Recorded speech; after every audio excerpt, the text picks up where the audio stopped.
আসসালামু আলাইকুম। আপনারা দেখছেন কফি চারা। এই কফির চারাতে আমরা লাগাইছিলাম, কফির চারা লাগানো হয়েছে মোটামুটি মনে করেন যে 20 দিনের মতো হয়েছে, 20 দিনের মতো। 20 দিনে এত বড় হয়ে গেছে। আপনারা দেখছেন অনেক চারা মরে যাওয়ার মতো হয়ে গেছে, কিছু চারা মরে গেছে, এগুলো নিয়ে ফলন দেওয়া হবে। আপনারা দেখছেন আমি লিডে দিচ্ছি ভুঁইগুলো, যেগুলো নোংরা হয়েছে ভুঁইয়ের, সেই নোংরাগুলো পরিষ্কার করে দিচ্ছি। পরিষ্কার করে দেওয়ার পরে চারার গোড়ায় গোড়ায় বলতে হবে, কীটনাশক দেওয়া হবে।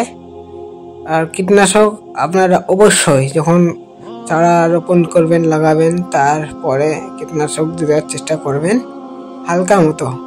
তারপরে একটু বড় যখন হয়ে যাবে, যত বড় দেখতে পাচ্ছেন স্ক্রিনে, এত বড় যখন হয়ে যাবে তখন কীটনাশকটা দিবেন। মিনিমাম 7 থেকে 8 ইঞ্চি দূরে কীটনাশকটা দেবেন, না হলে গাছ মরে যাওয়ার সম্ভাবনা অনেকটা বেশি থাকে। আপনারা দেখতে পাচ্ছেন যে ভুঁইগুলো আছে কফি।